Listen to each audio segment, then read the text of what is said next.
salsarete com pedaços e peneirado. Os molhos para quem gosta de cozinha e não vive para cozinhar. Japão, uma viagem no tempo. China, o Império do Centro, com a qualidade Manchete Vídeo. No programa de domingo, a beleza e a inteligência de Márcia Peltier, o jornalista Roberto Dávila, a irreverência de Ibrahim Suede, o charme de Luciene Adami e Andréa Rosato, as fofocas de Brasília com Sônia Cadeiro, os bastidores do Planalto com Vilas Boas e Carlos Chagas, a Inquisição de Sargentelli e muito mais. Só o primeiro time. Programa de domingo. Uma revista em movimento. 7h30 da noite.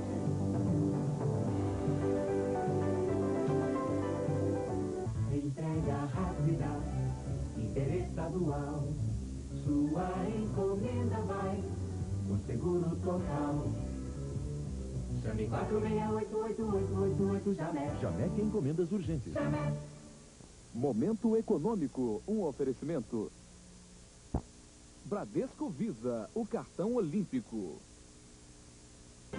Aconteceu! Virou manchete.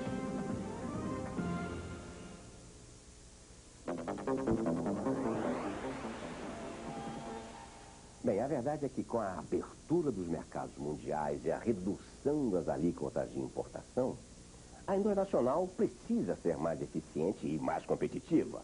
A Duratex, líder nacional no mercado de madeiras e maior exportadora do setor, está procurando se tornar mais ágil sob o comando de Paulo Setúbal, comigo do Estúdio Manchete, que também é vice-presidente executivo da Itaúsa e presidente da Duratex. Paulo Setúbal, para começar, o que a empresa nacional deve fazer não apenas para sobreviver, mas para crescer em mercados mais competitivos? É muito difícil para a empresa nacional atuar só no seu segmento. Nós temos que analisar a empresa nacional no seu conjunto de atividades. O primeiro conjunto é a própria empresa e o seu grau de defasagem tecnológica e de competitividade. O segundo conjunto é o ciclo de produção, e cada empresa faz parte de um ciclo de produção. No nosso caso, começa com a madeira, da madeira nós fazemos o painel de madeira aglomerada, no caso do têxtil, começa com semente, no fim tem os ciclos de produção. E a outra terceira componente são os custos sistêmicos, que inclui portos e tudo mais. Para a empresa se tornar competitiva, é preciso que o Brasil seja competitivo. Ou seja, todos os três componentes da produtividade têm que estar integrados. Atualmente, o governo só tem atuado no componente da empresa. A empresa hoje é o maior vilão do processo.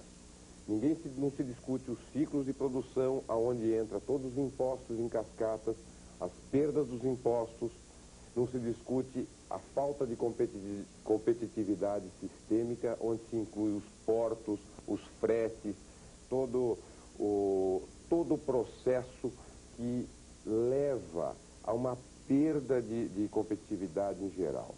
O que as empresas devem fazer é procurar atuar nesse conjunto, e especificamente no dela. O que nós estamos fazendo é buscar diminuir os custos indiretos, atuar diretamente na linha, buscar os padrões mundiais, criar uma nova cultura só voltada para a produtividade. O que a Duratex faz para preservar a natureza? Nós temos um programa muito extenso. O ano passado nós ganhamos o selo verde, que é um selo dado para as empresas que têm a melhor preservação de meio ambiente. Hoje, com a Eco 92 ocorrendo durante esse período, a Duratex, vamos dizer, tem sido muito requisitada nesse papel dela como uma das grandes plantadoras de eucalipto, de pinos. Nós temos grandes partes de reserva. Nós temos, vamos dizer, uma série de programas que vai desde o mico-leão preto, que nós descobrimos na nossa reserva hoje 23 espécimes de mico-leão que foram registrados, hoje estão catalogados, estão monitorados. Isso tem sido, vamos dizer, alvo importante da mídia no sentido de ver o tipo de preservação. Esse aspecto específico do mico, leão preto, se deu pelo fato da preservação, de nós mantermos a preservação de matas ciliares. Mata ciliar é a mata que fica ao redor da floresta que foi recomposta a partir de uma terra onde não existia praticamente nada. Essa mata ciliar leva à manutenção dos micros ecossistemas, e com isso nós descobrimos durante o ano passado o Mico-Leão Preto. Vamos ao nosso dia a dia da economia. Com a sua visão de grande empresário, qual a sua expectativa sobre a renegociação da dívida? É um ponto fundamental da credibilidade do governo. Eu acredito que, com a mudança do ministro Marcílio, ele vem se empenhando profundamente nesse processo. Eu acho que a credibilidade de todo o processo passa pela finalização da renegociação da dívida, que foi negada pelos ministérios anteriores, de uma anteposição acima da qualquer viabilidade econômica. Nós não teríamos condições de fazer negociações melhores que outros países já tinham feito. Nós temos que ater a realidade mundial, e isso eu acredito que vai se viabilizar rapidamente e vai ser um ponto favorável da nova administração da economia. E por que o programa de privatização que aparentemente vinha dando certo, começa agora a ser questionado? Está nos jornais. Eu sou um dos que foi, vamos dizer, pelo menos analíticos quanto ao programa de privatização. O programa de privatização foi montado apenas para as grandes empresas. O exemplo do México é o oposto. Ele começou com as pequenas empresas, teve uma aliança do presidente Salinas com o ministro da Economia do México, chamado Pedro Asper, no sentido de levar cada pequeno evento a conhecimento do povo. Exemplo, fazia uma privatização de uma pequena unidade, mostrava-se ao povo que o recurso que tinha para se fazer uma pequena eletrificação adivinha da privatização. Então nós temos vários fenômenos ao mesmo tempo. Nós temos a burocracia corporativa, que vão perder poder. Nós temos todo um processo hoje complexo demais que foi talhado para as grandes empresas. As pequenas empresas não se enquadram exatamente dentro desse modelo.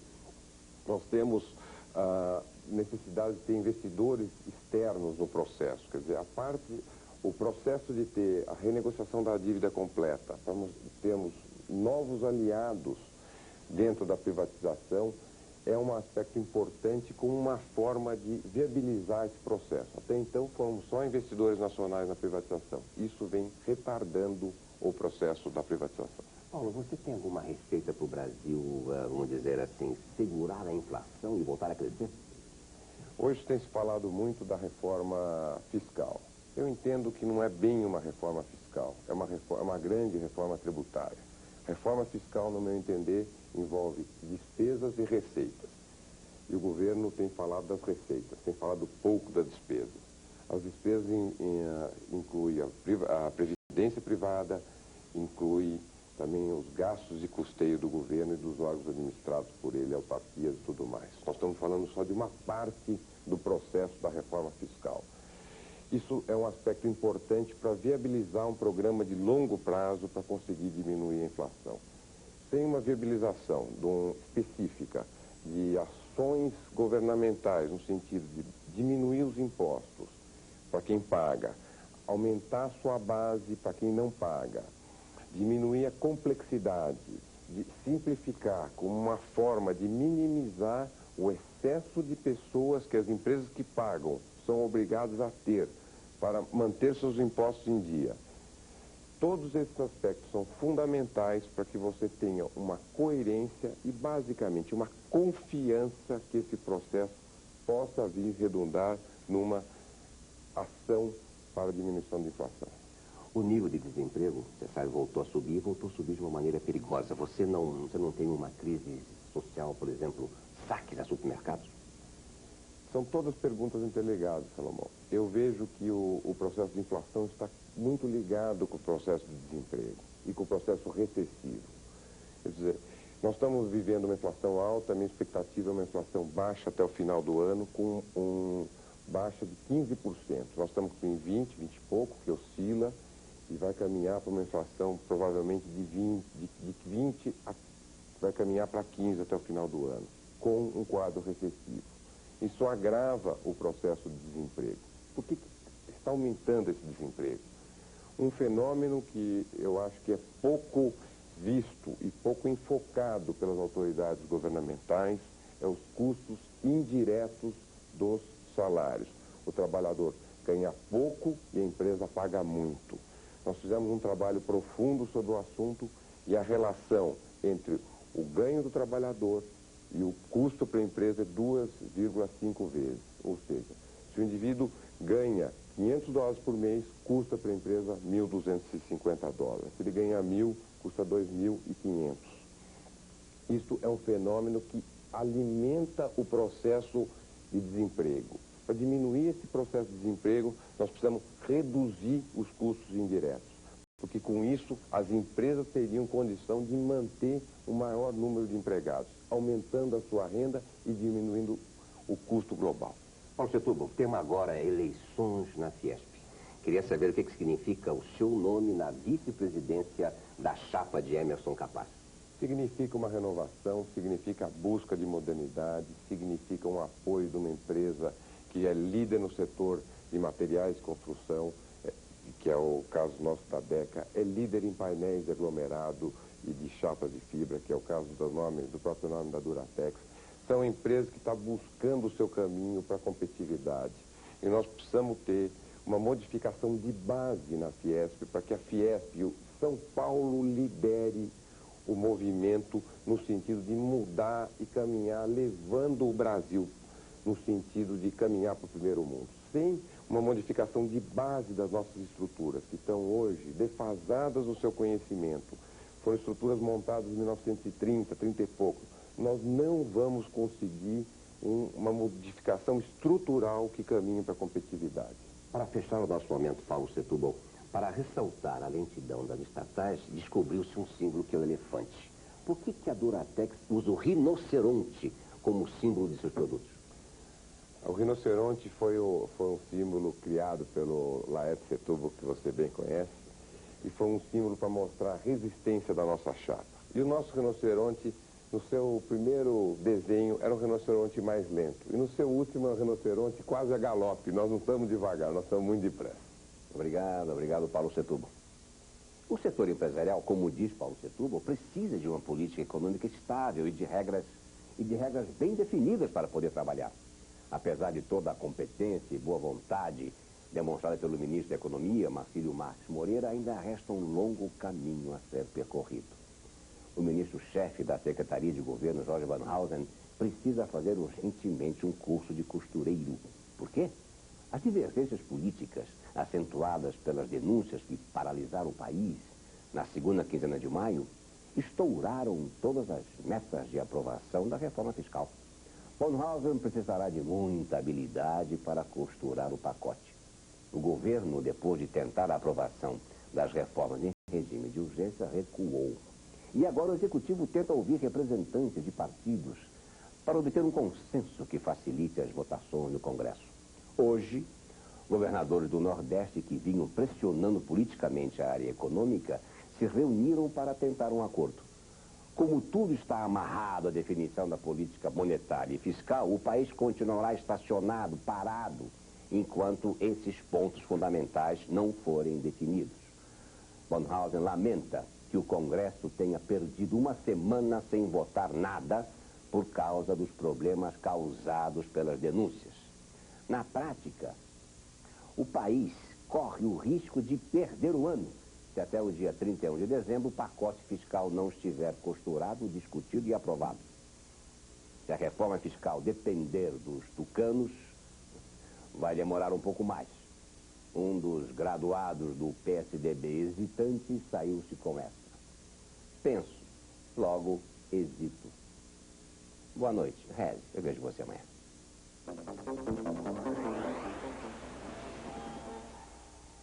Quer ajudar o Brasil na Olimpíada? É só usar o seu Bradesco Visa.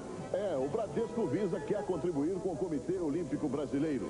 Toda Orpag emitida durante a promoção será pesada. E a cada 100 quilos, que é o meu peso, o comitê receberá 2 milhões de cruzeiros reajustáveis. Quanto mais você usar o seu cartão, maior será a contribuição. Use o seu Bradesco Visa e ajude os nossos atletas. Bradesco Visa, o cartão olímpico. Foi só anunciar que vinha aí o papel Copimax da Celpave que choveu pedido de todo o Brasil. Chegaram pedidos de Paranapiacaba, Itaporã e até Chique-Chique. Que chique! Esperem Copimax. O papel que serve para tudo. Máquinas, copiadoras a laser e até fax laser.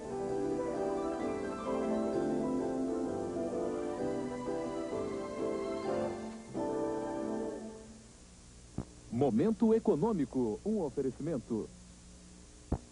Bradesco Visa, o cartão olímpico. Você sabe como se faz um programa bem-humorado e inteligente? Almanac, a melhor receita para temperar as suas tardes. Você vai se divertir pra valer ao lado de Tânia Rodrigues e César Filho. Almanac, de segunda a sexta, 1h30 da tarde. Roland Garros, oferecimento. Assistência 24 horas, todo mundo precisa. Só a Sul América tem.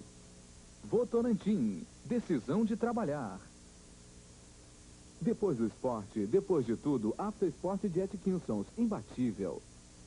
American Express, não saia de casa sem ele. Diet Coke, o sabor de viver em forma. Chevrolet, a vida com mais qualidade. 70 mil Chevrolet com injeção eletrônica vendidos. Promoção, Rede Manchete e Coque Tavares. O seu seguro de automóvel agora tem conserto. Sul América Auto, o primeiro seguro que traz a reboque um mecânico e a mais completa assistência 24 horas. Se você enlistar, é só chamar. Unforgettable, that's what you are. Unforgettable, though near or far.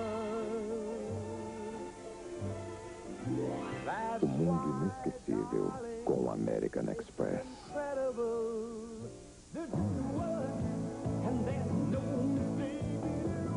Hello, Joe. What do you know?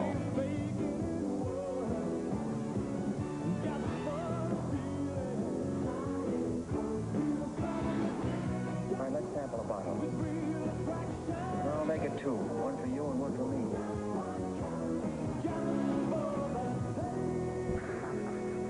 Now we just want Diet Coke.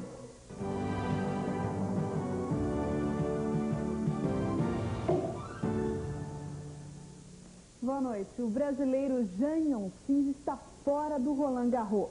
Oncins foi eliminado hoje nas oitavas de final pelo tcheco Peter Korda, 7º cabeça de chave do torneio. O brasileiro desta vez enfrentou um adversário praticamente perfeito, com um excelente jogo de fundo de quadra.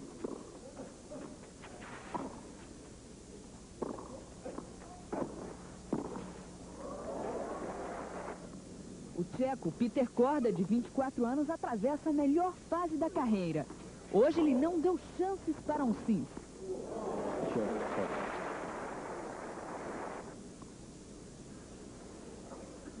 Aí Jean Oncins mata o ponto em uma das poucas vezes em que subiu bem a rede.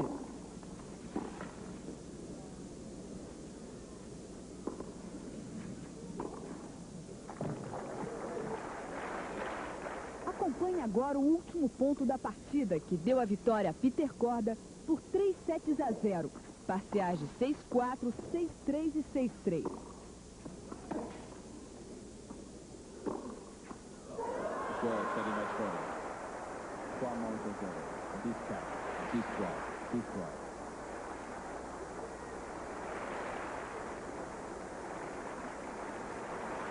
Dois tenistas norte-americanos já estão classificados para as quartas de final do Aberto da França. Pete Sampras, 3º cabeça de chave, e André Agassi, cabeça de chave número 11 do torneio, venceram hoje com facilidade seus adversários. No torneio feminino, a única surpresa da rodada foi a eliminação da última tenista francesa na competição, Nathalie Tauziat. A holandesa Manon Bollengraaf derrotou Nathalie Tauziat por 2-1, séries de 6-4, 1-6 e 6-2. A norte-americana Jennifer Capriati, 5ª cabeça de chave, passou pela francesa Marie Pierre com 6-4 e 6-3. E a espanhola Conchita Martínez venceu Leila Messi, da Geórgia, com 6-4 e 7-5. No torneio masculino, o tcheco Peter Korda passou pelo brasileiro Jean Oncins com 6-4, 6-3 e 6-3. Andrei Cherkasov, da Comunidade dos Estados Independentes, bateu o francês Cédric Pioline, marcando 6-3, 6-3 e 7-6. O francês Henri Leconte eliminou o uruguaio Marcelo Filippini com 6-3, 6-2 e 6-4. O sueco Niklas Költe marcou 3-7-1 no uruguaio Diego Pérez. Parciais de 6-0, 3-6, 7-5 e 6-4. André Agassi dos Estados Unidos passou pelo espanhol Emílio Sanches, séries de 6-1, 6-3 e 7-5. E Pete Sampras, também dos Estados Unidos, venceu com facilidade o alemão Karl Ulstedt, marcando 6-4, 6-3 e 6-2. E não se esqueça, a Rede Manchete vai transmitir a final feminina ao vivo no sábado, a partir das 9 da manhã. E você não pode perder a final masculina, também ao vivo no domingo, às 10 da manhã. Uma boa noite para você.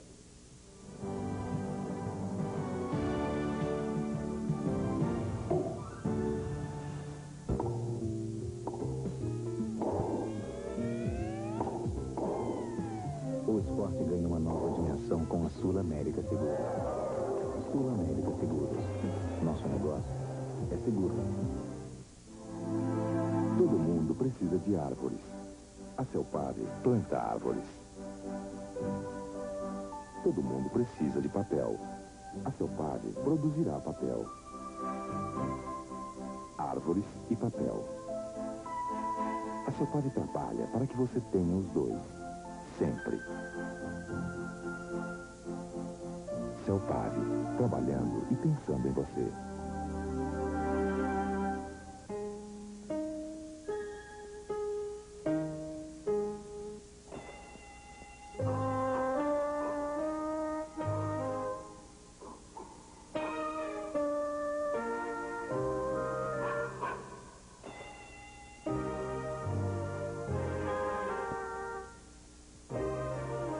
Depois do esporte, depois do banho, depois de tudo, After Sport da Dickinsons. Imbatível. Para andar na frente, você tem muito Monza para escolher. Para estar na frente, não precisa escolher. Todo Monza, a álcool ou gasolina, vem com injeção eletrônica de combustível.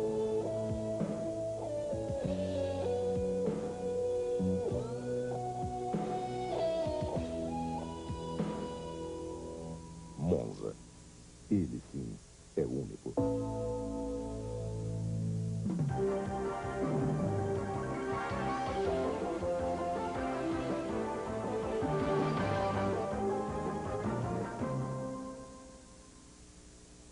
Salsarete com pedaços e peneirado. Os molhos para quem gosta de cozinha.